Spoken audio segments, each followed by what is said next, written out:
Ganito po yung color available ng ating T300, blue, red, or maroon, and white. Good morning guys! Welcome to XXWise. My name is Lito.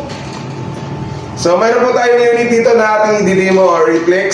Ang tawag po nito is T300 Travel Scooter. Yan, ang kanyang price is 68,990. Ayan. So paano siya i-fold and unfold? Ang fold nito is manual. So makikita nyo po dito sa baba, mayroon siyang bakal na nakahalang. Hatakin nyo lang po pataas. Then kung i-compress para mag-lock,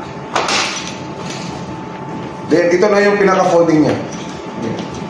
So pwede nyo na po siyang hatakin at saka ito po napo-fold. Then ang kanyang armrest po, hatakin nyo na po yung pin sa gilid-gilid.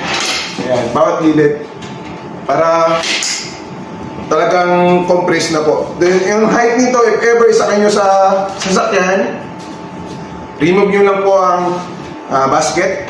Then mayroon ditong color red na button para ipababa nyo po yung maging manubela. So kanina po siya kataas. Upright po ang kanyang folding ha. So allowed po to sa mga airlines. So pero mayroong ngayon sa mga airlines company na bagong rules. So hindi ko lang alam kung pasok kasama ba to sa kanilang rules na 160 na lang yung maging watt hour ng ating mga electric lithium ion battery. Pero ang nakalagay kasi doon sa memorandum nila is sa mga portable electronic devices. So hindi ko alam kung kasama ba to sa portable electronic devices. Kasi ito po ay mobility scooter. Ang kanya pong battery is naka-lithium ion battery, removable. Meron siyang 25.9 volts, 10.4 amperes, equivalent to 269 watt hour.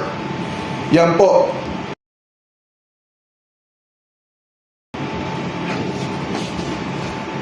Lithium ion na po yan ha. So ang kanyang load capacity is 125 kilos. Ang kanyang weight naman po is nasa 16 kilos lang. Yan. Ganun na siya kagaan. Yan. Ganun na siya kagaan. So, available color, blue, red, and white. T300 or travel scooter worth 68,990. So, location po namin dito is 716 Bautista Street, Barangay Palanan, Makati City. Bukas po kami mula alas 9 ng umaga hanggang alas 6 ng hapon.